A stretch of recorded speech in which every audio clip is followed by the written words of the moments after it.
My name is William Rojas, and I want to thank you all for joining us on this webinar today. I'd like to share with you some of the insights that we've gained while supporting the transformation of our own clients on their journey towards a SAFe framework. By the way, there will be a lot of information on these slides, and this is a short session. We're happy to share the deck with anybody afterwards, but even more so, we also have an in-depth SAFe white paper that you can download from our website at adaptavist.com. I'll give you the full link at the end of the presentation. First, a few words about Adaptavist. We are now over 250 strong and continuing to grow fast. We are proud to count more than 75% of the Fortune 500 as our customers. We consider ourselves a pretty close-knit group of thinkers, doers, and visionaries. We're made up of consultants, developers, teachers, marketers, support staff, and many other roles. What you see in the slide there is a picture we recently took over in London of all of us came together. Once a year, we gather and take pictures of the company as it continues to grow. We see ourselves as existing to help our clients gain a competitive advantage. We do this by helping them evolve and find their growing opportunities in the ever-changing market of today. We're a global company with offices in 4 continents and 9 cities, with more coming later this year. Adaptavist offers a range of products and services to help your teams become more agile by embarking on digital transformation while streamlining your development and business practices, all using Atlassian tools and even beyond. So let's talk about SAFe. In a sentence, SAFe facilitates an organization's evolution into becoming a lean, business-focused, fast-responding entity. SAFe as a framework aims to deliver the most important value to your customers while following a predictable cadence with built-in quality throughout, while encompassing lean, agile software engineering practices for everyone. SAFe does this by applying proven lean, agile principles at the portfolio, solution, program, and team levels. It introduces levels and ceremonies that align around strategic objectives across all products throughout all levels of the enterprise. A typical hierarchy in SAFe calls for epics, capabilities, features, and stories, but the hierarchy is meant to be tuned to fit the customer's specific needs based on their size and their complexity. So not all SAFe hierarchies are fixed, and customers will, as they evolve, may grow it and change it themselves. SAFe maintains the typical day-to-day cadence that you find in the agile teams. So basically, we're talking about sprints for Scrum or continuous flow for Kanban teams, but it organizes these into groups of 5 to 10 teams and refer to this as the Agile Release Train, or the ART that we commonly hear out there. And in turn, it synchronizes their work under a common cadence and common set of objectives for a period of about 10 to 12 weeks. This is referred to as a program increment or a PI. Systems are continuously integrated across all the teams throughout the PI. SAFe also leverages the common roles and practices that we find in Scrum and Kanban, though it does reposition these for a lean enterprise. In addition, it introduces a number of SAFe-specific roles which are meant to assist the planning and the coordination among the teams across all the different levels involved.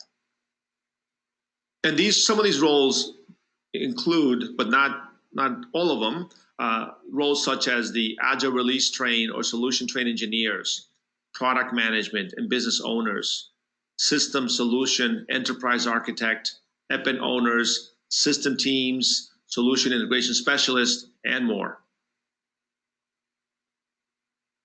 Along with scaling and moving to SAFe come several challenges that need to be overcome.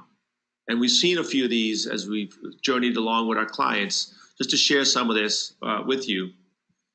For example, the need to balance between providing visibility to management versus autonomy to the teams. That introduces a very nice sort of balancing between how to maintain the two. Being able to fund products rather than projects or programs. Having to shift the planning to move to an iterative, predefined cadence that supports cross-functional schedules. Being able to scale that is going to involve not tens, but hundreds of people who all need to align on a common set of goals and objectives. A couple more, teams need to become long-lasting and organized around products rather than coming and going with specific projects. Often, organizations may not have agile expertise on the onset, or the organization may not be ready or just even not able to spread lean agile principles and practices outside of just the technical teams. And SAFe is a process that involves everybody throughout your delivery pipeline. But the biggest challenge that we see actually is with organizations not being able to break away from their old patterns and practices and their ability to embrace change. So basically, I think this is a human trait. One of the things that often will happen when people or organizations are challenged is we're going to resort back to what we've done and what we know what basically we've done in the past. So what we see as organizations, as things begin to get a little bit challenging or a little disruptive, then the natural pattern is for teams to tend to go back to what they've always done, even if it doesn't quite work for them. And that's what we often have to both point out what's happening and then help teams move away and find new ways of interacting with each other. So at Adaptavist, it's right in our name. One of the things that we really pride ourselves is any problems that we're asked to solve by our clients, we approach them in a very pragmatic way. Obviously, the way we've looked at a SAFe approach also we feel has lots of pragmatic practices around how to go about doing it. And obviously, no surprise, what we're talking about here, once again, is about how to deal with people, how to approach process, and what about the tools. So let's look at these for a few minutes. In talking about people, some of the things that we see, for example, are being able to obtain executive sponsorship and buy-in by embracing lean, agile leadership practices. But it's not sufficient for just the leaders to become agile. We basically need agile at all levels of the organization. So what we end up with is a strategy where we're working on the leadership at the top, adopting lean principles, but also the teams at the bottom. So what you see is this sort of this top-down and bottom-up strategy where we're working in both areas of the organization in parallel to do this. So that bottom-up and top-down is very important. It's really essential to have leaders lead by example, to really foster a culture of team autonomy and transparency. And transparency for everybody. So it's not just transparency of knowing what are the teams doing, but also transparency of what are the leaders doing, what decisions are they making, voicing out any errors and any mistakes and learning from them and making those all public. So transparency for everybody.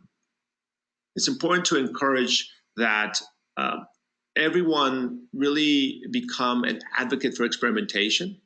And ultimately, what we're looking for is for each individual to call out for technical excellence from each other.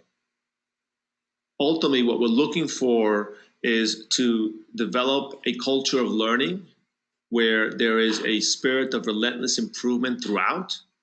And this is manifested by having an adoption roadmap be defined. The team set out on this roadmap, they learn from it, and they incorporate these learnings along the journey. And looking from a process point of view, as obvious as it may sound, it's still very much about understanding what is your current process, what's going well, what are the pain points that process may have, looking at where you would like to see, what is the desired state, basically, and then looking at the gap. What do you need to do between your status quo and the desired state? What are the shortcomings, and what roadmap do you need to have in order to achieve that? with that roadmap in place, then set out, look for the early successes, adjust, learn, and repeat. So it's very important to iterate your way through this and allow the lessons that the teams gather, the early adopters gather along the way, incorporate those, and then roll it out at a broader scale. But going safe is also about tools and technology. And in today's global economy, with global enterprises, scaling agile without proper technology is daunting. And in my personal opinion, it's really an impossible undertaking. But it's not just about having just technologies and tools. Organizations need to rely on these tools. So it's important to have not just the proper tools, but tools that have the appropriate configuration and the appropriate integration. Because what we're ultimately looking for from the tools is to be able for the tool set, the tool stack, to, in a sense, accelerate or enhance the organization's agility, their transparency, and their ability to respond and evolve to change and to market needs. And that's so that's when you know you have the right tools, and more so the right setup, the right configuration. And what are the tools we're talking about? If it's not obvious to everybody already, we're talking about tools that enable communication and collaboration between teams. And not just teams of developers, but teams involving everybody all the way from concept to delivery. So basically, we're looking from the moment something is triggered, an idea is triggered into the enterprise, until cash comes through the door. That's the entire pipeline is what we're looking for, a tool set that facilitates and accelerates that type of interaction. What kinds of tools are these? So tools that help track issues and manage projects, allow for a very malleable and flexible organization. Tools that support collaboration and sharing of knowledge across all areas and all documentation. Being able to integrate along with your source control management, continuous integration, delivery pipelines, and basically supporting a full CI and CD stack. Tools that support quality standards and test automations, enabling and facilitating release management, providing product support to entire customer base in order to monitor and gather customer feedback. And further, tools that help provide a very organic way for teams to interact in a very fluid chat-like manner. What kind of tools, just to kind of look at some of these, and obviously, so we're looking at, for example, Jira software, along with several plugins. We have a safe configuration we're going to show you in a few minutes, and you'll see that we've basically taken Jira software, added several plugins, and configured it to support a full-scale safe implementation. So for Jira software, we're using Jira to support portfolio, value stream, program level, team level backlogs. We're using SAFe to help manage all the different workflows across the different levels of the enterprise, supporting all the boards for different teams, release management, all your PI planning, basically a full-fledged implementation using Jira software and several plugins. We're also using Confluence to support the ability to collaborate and share information. One of the things that we've observed pretty commonly out is that when it comes to C-level part of the organization, Jira is not a tool that they use on a daily basis. So a way to help communicate and share all the progress that the teams may be making is Confluence. So we use Confluence as a way to disseminate the progress and on a particular PI, or the planning information that may need to go in a particular PI, and make that available for everybody.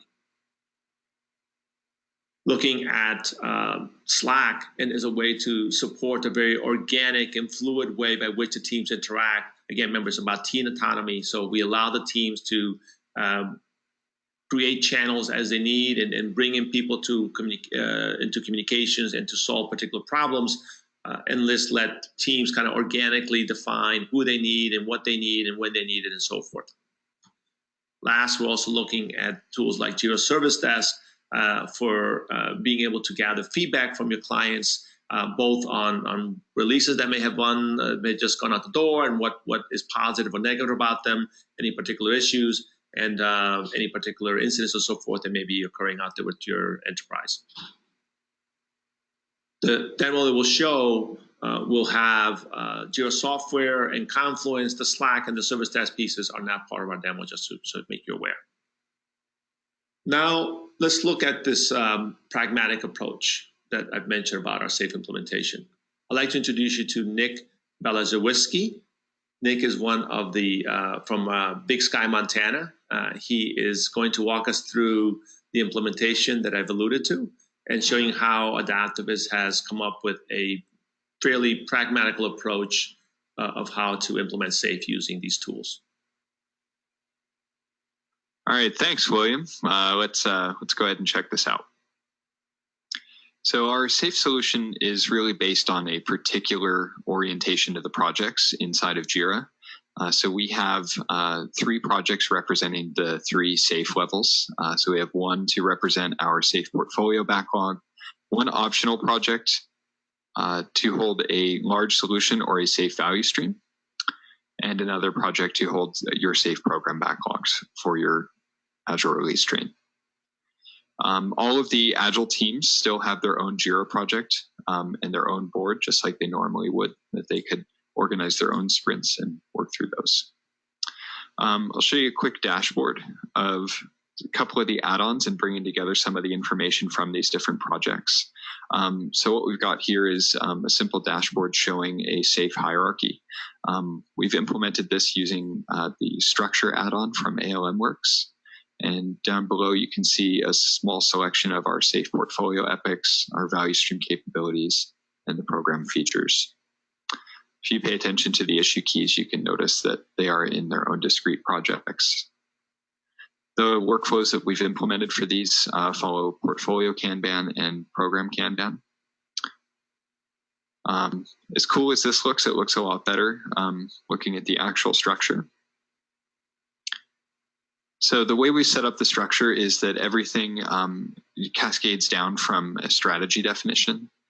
So the strategy and its strategic themes are defined in Confluence. If I select any one of these using the Confluence Pages add-on for structure, you can see the actual content of our strategy defined inside of Confluence. I will go through these sections of pages inside of Confluence toward the end of the demo. And also, you could structure or define your strategy any way that you'd like. This is really just how we defined it for this particular example. What you're looking at here is the idea of a fiscal year strategy for a hypothetical organization called Beast Belong Foundation. And this particular organization is going to be building on a couple of products. They're going to have an iOS app, an Android app, and a website. And a couple of their big things that they need to do over the next year is, raise a certain amount of money through their donor portal. They want to implement recurring donations, and they also want to get mobile donations to increase the amount of revenue that they can generate. So we've taken some of these things and we've broken them down into strategic themes of leadership, fundraising, and outreach. And we're going to further break those down into portfolio epics, capabilities, and features that will actually be implemented in the products that I define. So we've achieved this by using structure pages to define the strategy, and then we put strategic themes underneath those, and then the strategic themes break down into the portfolio epics.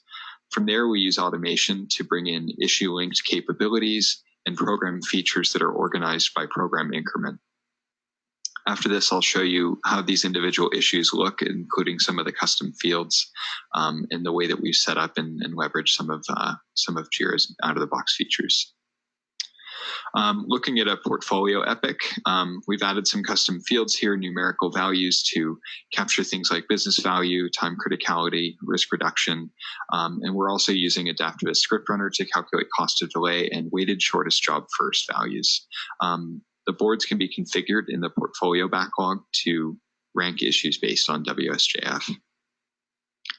You'll also notice that the structure add-on provides some context. If you're looking at the portfolio epic, you'll see where it falls in terms of the SAFE structure.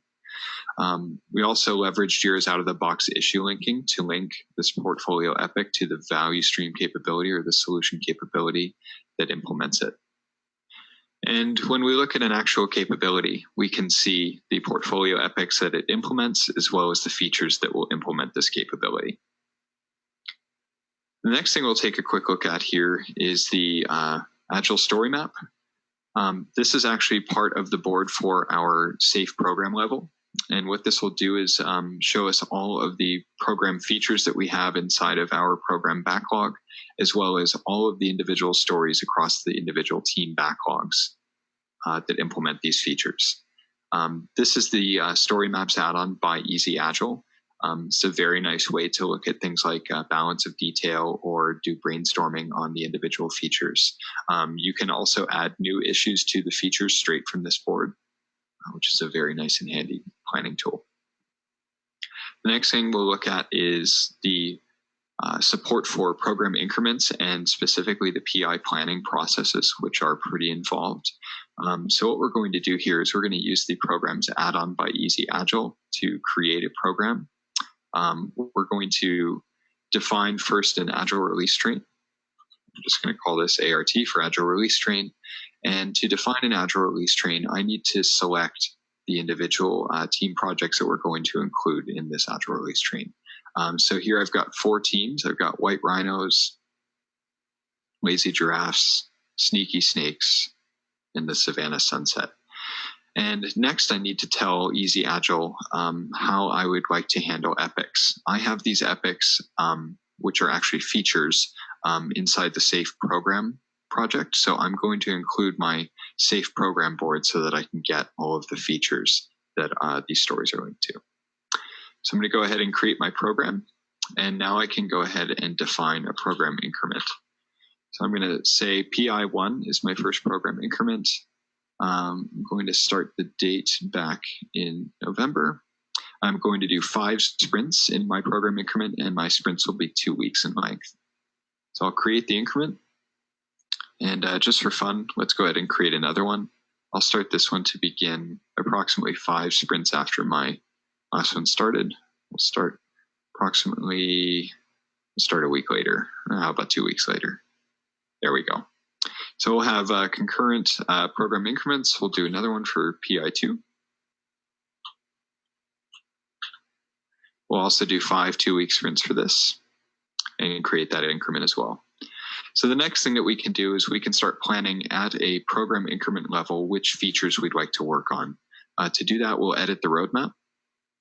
And here we'll get a list of all of our features from the Safe Program board that we included, and we can simply drag and drop these features onto the different columns here.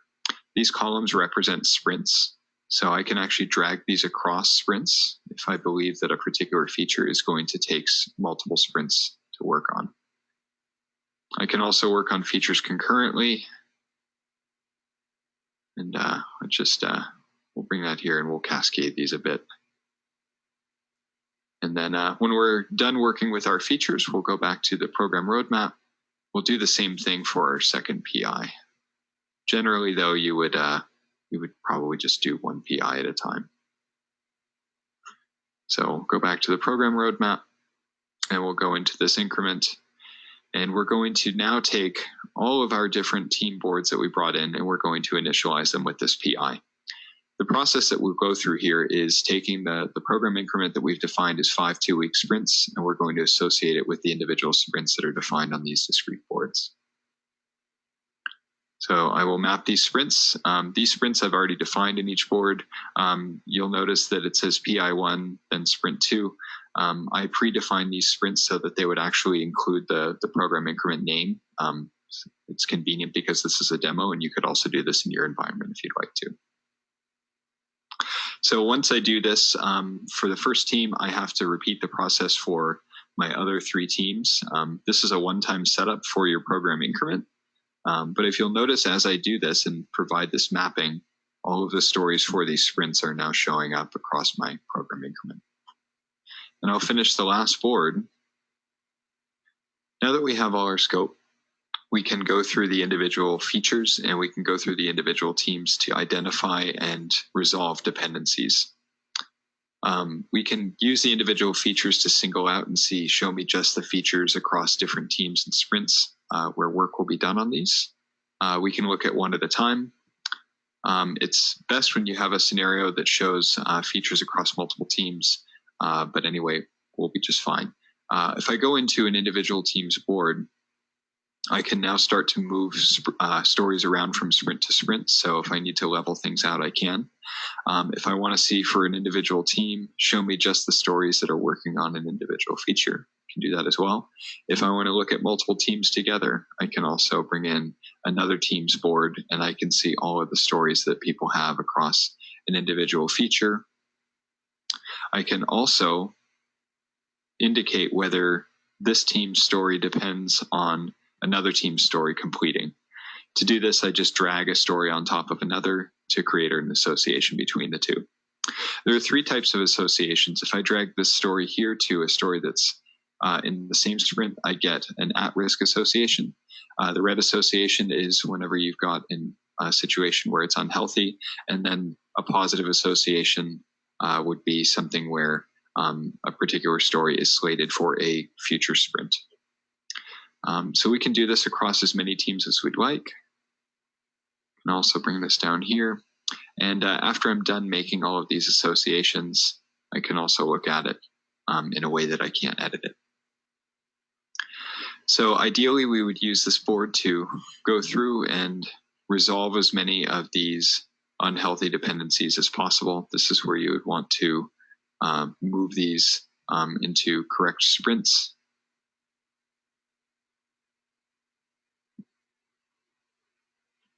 To make all of your relationships healthy. The last thing we'll take a quick look at is the Confluence setup for this. Everything for the SAFE portfolio is in a self-contained space within Confluence. Everything is very templatized. So things like defining a strategy can be created through a new template. Again, these templates can be customized to suit however you'd like to define your strategy. Same thing with the strategic themes. You can navigate into these. If you go into any individual strategic theme, you'll be able to see all of the portfolio epics that fall under that strategic theme linked directly to their implementation details in Jira. I can also go into these portfolio epics and I can see any solution capabilities inside, as well as the features inside of those. And the individual features have their own pages. The purpose of all of this is so that these can serve as almost living documents, not only to give status as to the progress that's been made on implementing these as to where they are, but also for collaboration. So that's it for the tools portion of the demo. We feel that this is a very pragmatic approach to SAFE with the Atlassian tools, and we also believe that it is just one possible way to leverage the Atlassian tools to build alignment between your business and your software development practice. Back over to you, William. So that was pretty cool, Nick. Thank you. So what's next? Well, a pragmatic approach means being able to meet the organization's individual needs. And that often turns into a constant evolving choice of tools, software, the configuration, and arrange these together to deliver the solution that our clients need. And basically, the solution that we've shown you is sort of our starting reference configuration. And what we've done, what I want to show you next is that some of the work that we've done with some of our clients to show how we are trying to evolve and to address specific client needs. So, for example, recently, one of the things that we saw from Atlassian is they actually made a big purchase of a company, AgileCraft, which has now been rebranded as Jira Aligned. And this tool was meant to integrate with Jira in order to provide SAFE solutions, along with some other methodologies, but SAFE was sort of their mainstay. The tool is currently being, beyond just the rebranding, it's actually being reintegrated into the entire Atlassian ecosystem.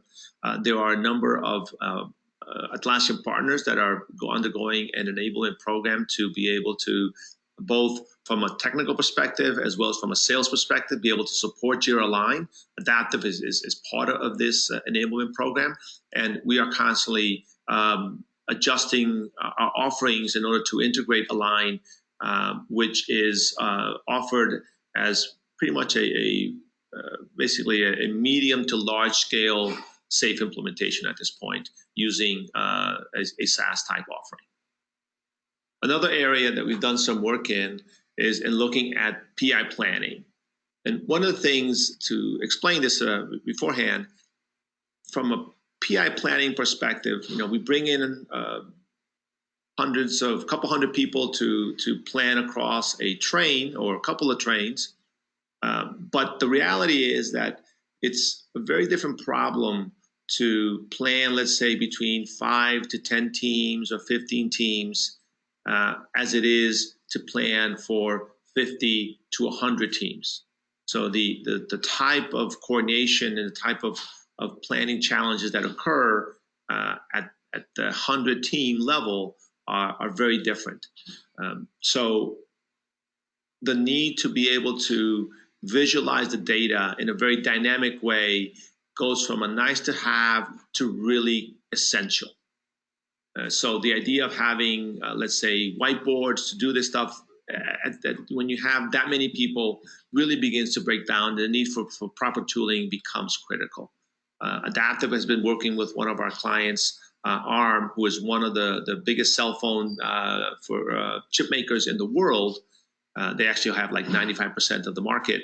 But we've been working with them to go through this journey as they continue to ramp up from a couple hundred people now to 500 people, all going through a single planning event. They actually refer to this as a mega PI planning.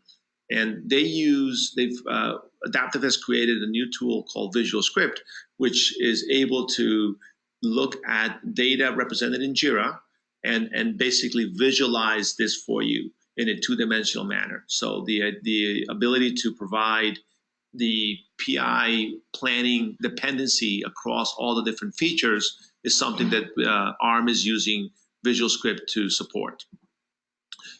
The tool allows to basically visualize data that is represented and captured in Jira, and the teams use that to display that on their big screens, and that is basically what they use for their PI planning board during their PI events. Just to give you a quick screenshot of what Visual Script looks like. So you can see, we see two dimensions. We have the different teams and the different sprints in the PI, the features that are allocated to the PI, the teams that are working on those features, and the sprint that those features are expected to complete in. The lines between the features represent the dependencies between them, and some of the dependencies have been accepted or are still being negotiated, and that's what the color coding you see across the lines are. Basically, with Visual Script, the teams are able to, rather than, and it's basically because there's just so many people, it almost becomes impossible to break every single feature down to story level. So what teams actually do is they're defining their dependencies at the feature level, and then as a post-PI follow-up, the teams will then break down those features into particular stories and then work out dependencies at that lower level of detail.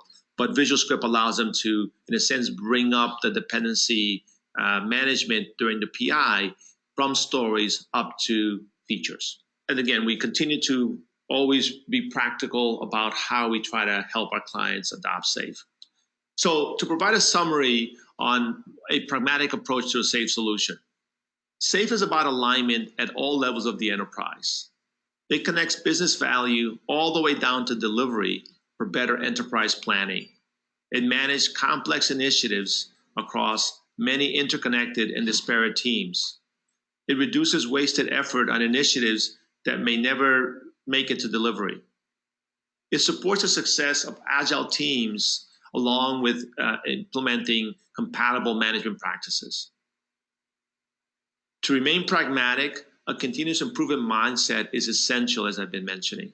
So SAFe is very much about adopting in a gradual, incremental manner, basically evolve your way to the solution. So rather than starting with the four levels that we mentioned at the beginning, teams are often better served where they're only looking at, let's say, program level and teams.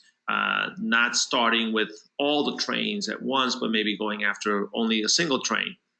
It's important to really look for what are the assumptions, what are the hypotheses that we have, make sure that those are simple, test those, inspect, and adapt. And again, integrate your learnings and repeat. So in order to remain pragmatic, it's important to look at the solution from what are the problems that we're trying to solve for the enterprise, rather than what does the textbook say about the particular process. So basically, we're looking for what we call like a dogma-free zone. So rather than debating about the terminology, we've actually had this issue with a number of clients where the terminology of what are the issues called, what is the hierarchy called. In Jira, the thing above a story is called an epic. And in SAFe, epics are very, very high level pieces of work. So we often get brought into clients that are trying to rename epic into something else, and that introduces a whole number of other side effects.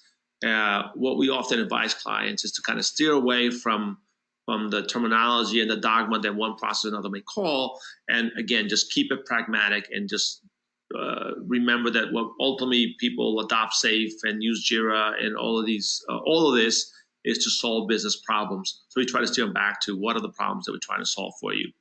So basically, always important to implement incrementally, stay flexible, give yourself room to integrate what you've learned along the journey, and make sure you have fun along the way.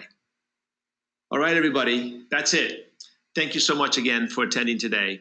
As I mentioned before, please, if you're interested, go to our website. You can download our white paper, adaptavist.com/SAFe. I'm happy to share the deck, as I mentioned as well at the beginning. You may contact me at wrojas, R-O-J-A-S, at adaptavist.com. Really looking forward to any of your questions. Thank you again. Take care.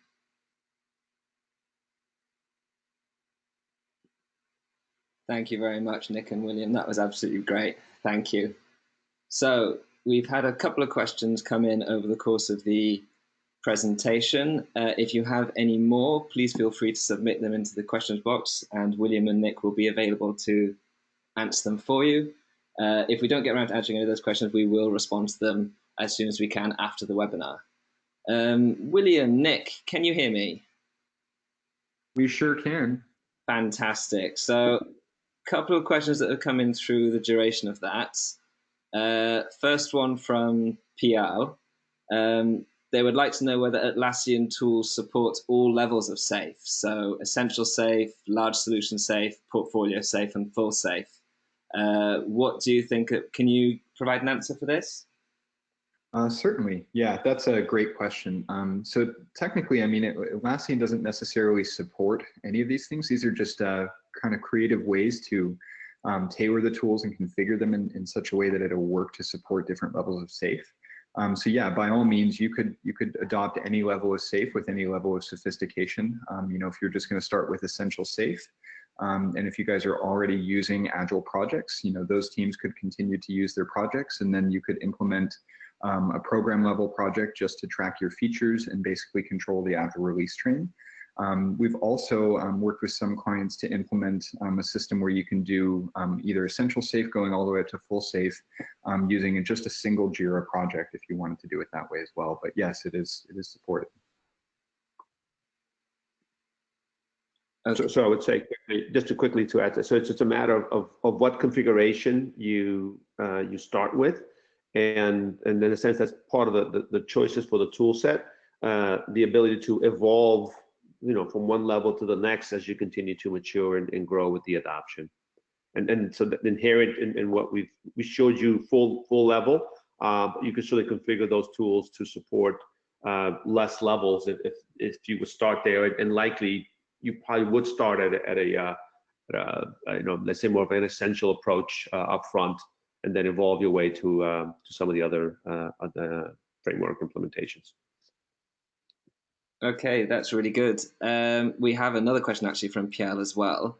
They would like to know whether these SAFe features could be implemented with the latest versions of Jira software, so version 8 or even with older versions, so 7.135. What about that?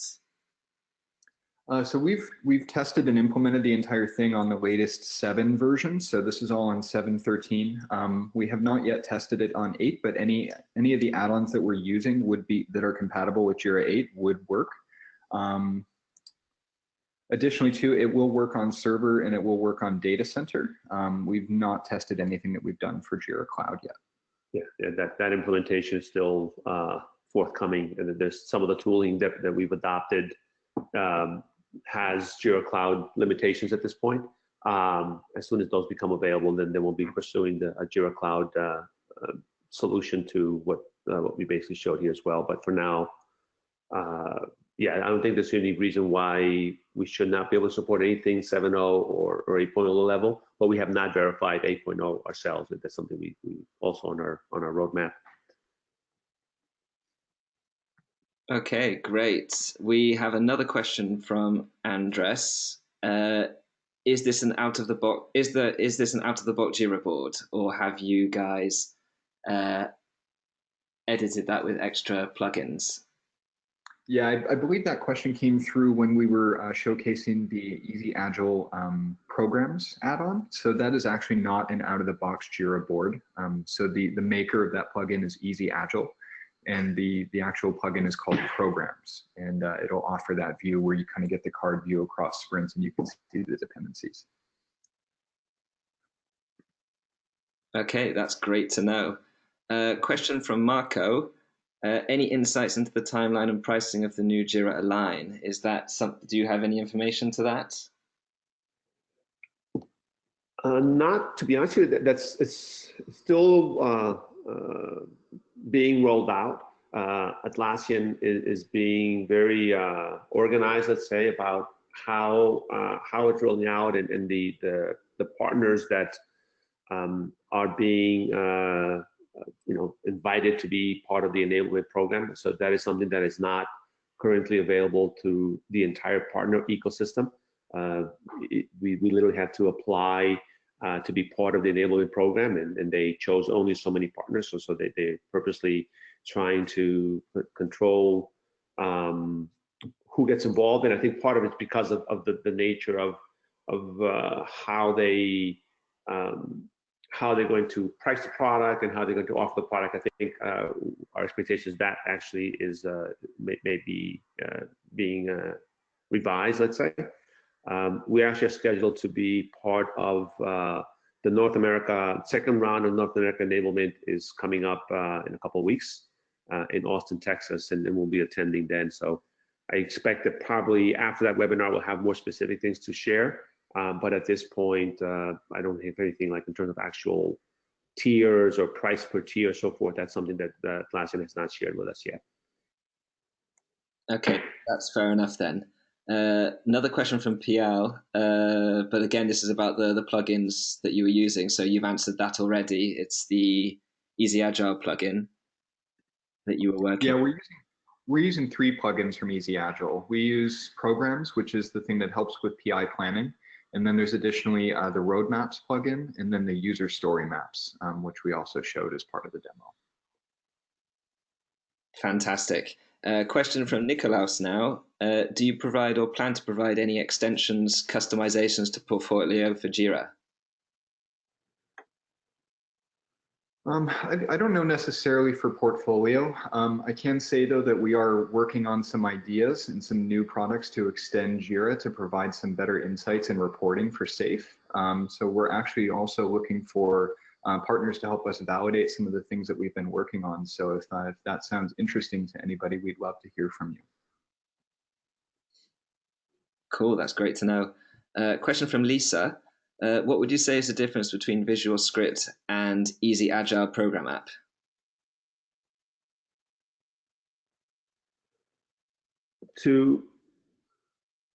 I'm sorry, can you repeat that question? I didn't know how to relate. I can answer that.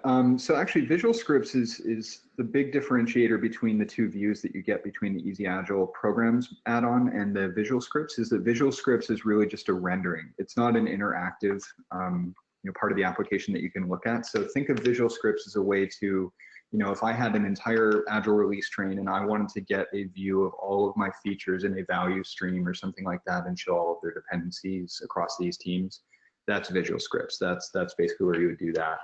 For easy Agile programs, that would be basically where you go to actually interactively define and set up your program increment and then go there to manage it throughout. At the story level.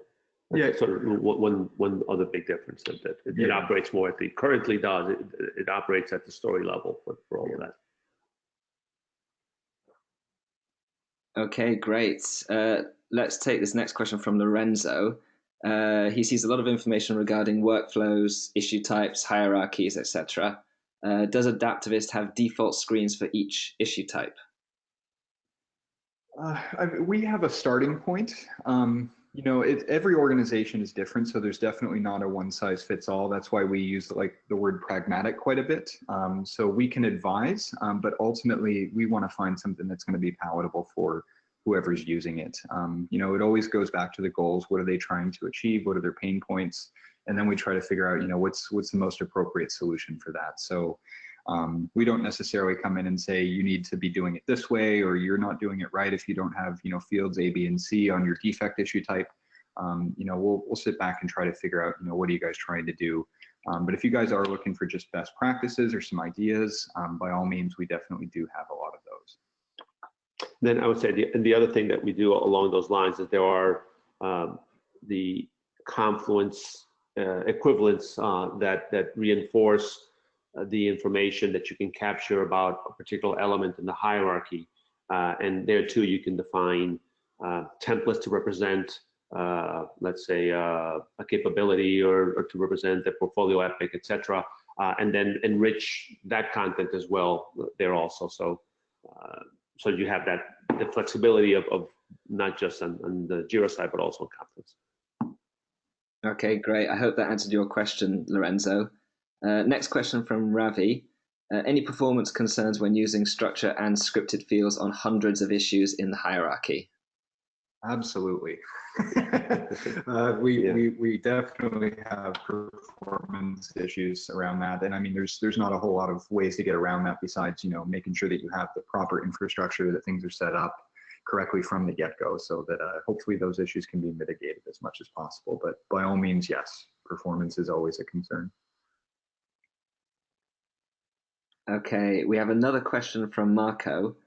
Do you have an opinion on big picture?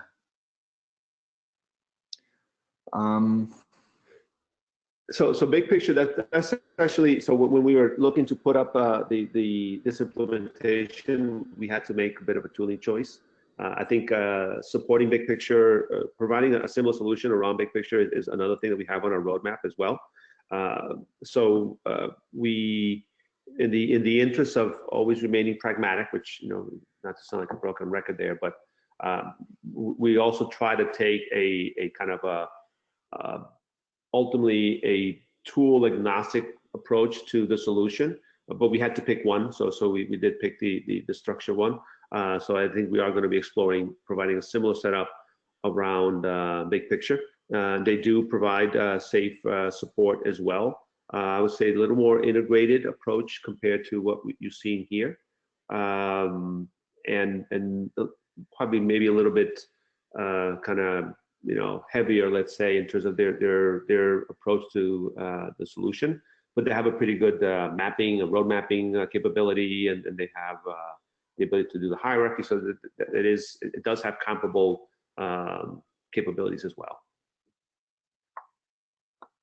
Okay, that's great. I hope that answers your question, Marco.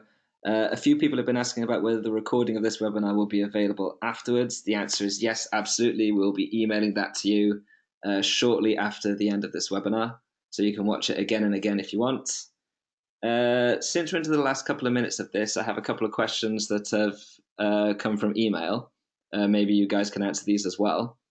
What have you seen regarding top-down versus bottom-up adoption of SAFe? What sort of challenges have you noticed with regards to that, and how can they be overcome?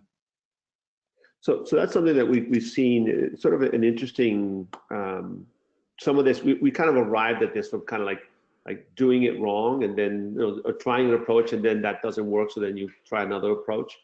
So what we often see is organizations, either you have a very top-down mandate, the executives decide to do this, and then meantime, there's no support happening at the grassroots level, or you have some, a few teams that are really trying to take on this new initiative, and they go on their own and they start implementing some of this process.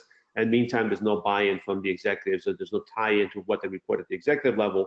And then usually those two approaches kind of run into a dead end. So where we've seen the most success is where there's a little buy-in from the executives, a little buy-in at the team level, supporting both of those and kind of bringing those two levels together, so that what the executives are asking for, the process is the teams are able to deliver, and whatever changes to the day-to-day workings that are being asked for from the teams take into account the reality of what is going on today, right? So it's easy to say, yeah, go do this, and kind of ignoring the reality of where teams might be.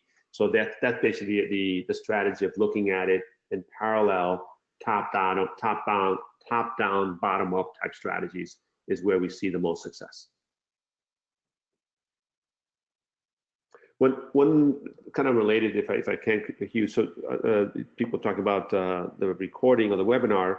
One of the things that we've is a way to kind of accelerate people's adoptions of what we saw in the demo is we're trying to offer that as almost like a quick start service, so that if people wanted to gain access to that setup and be able to play around with it. And so we are making that available to folks. It's something that we'd be happy to talk to you about.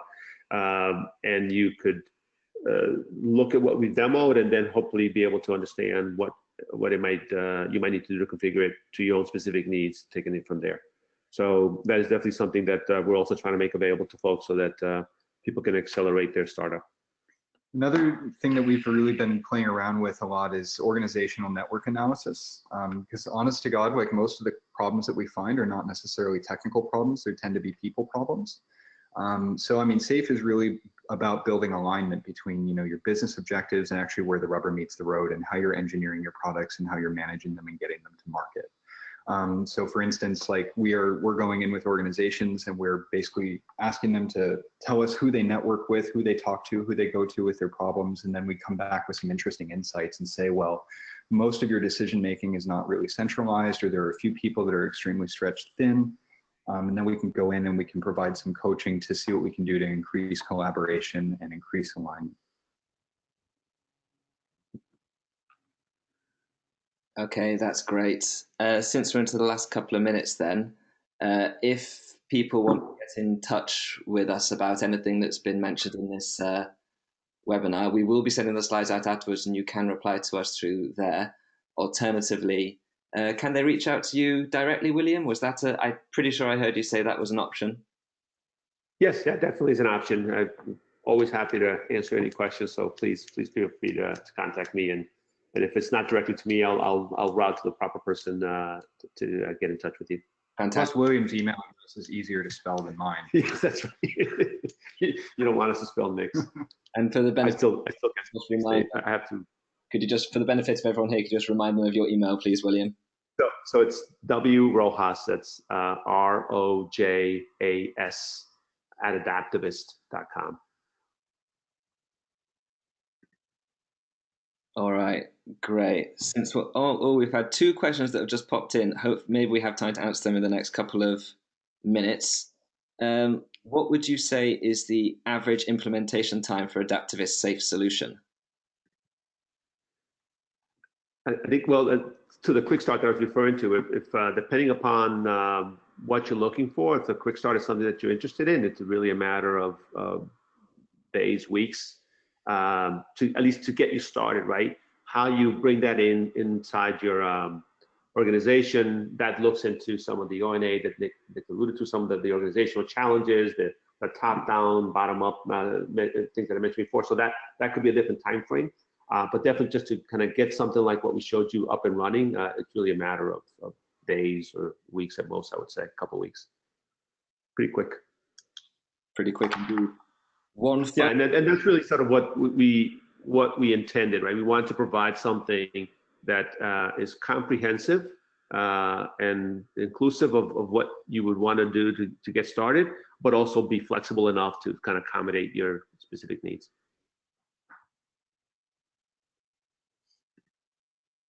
Fantastic. One final question then from Pial again.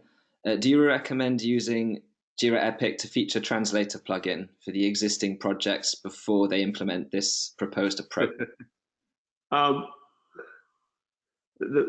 I would say that the biggest challenge we see with that is that we don't find, actually, yeah, we haven't found one. Maybe there is one out there, but we don't find organizations that are 100% across the board, everything is safe. What we find more is organizations that have certain areas that are going safe. So ultimately, you're sharing your Jira with a bunch of others.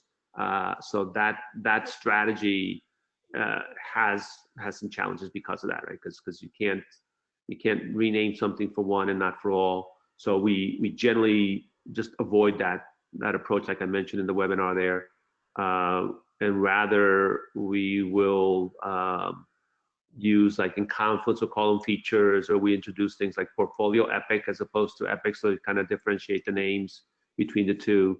But we basically just try to provide an alternate approach, I would say, towards kind of renaming issue types and so forth, which has a lot of other implications behind it. Great. I hope that answered your question, Pierre. Since we're almost at the top of the hour, I'm going to say thank you very much to William and Nick. That was absolutely great from you guys. If there are any questions that you'd still like to ask, please do so. You can also email us and we'll hopefully get back to you as soon as possible. And if you haven't already, do check out our SAFE white paper at www.adaptavist.com/SAFE. Maybe there are some answers to the questions you have in there already. Thank you very much, everyone, and see you very soon. Bye-bye. Thank you. Thank you, everybody.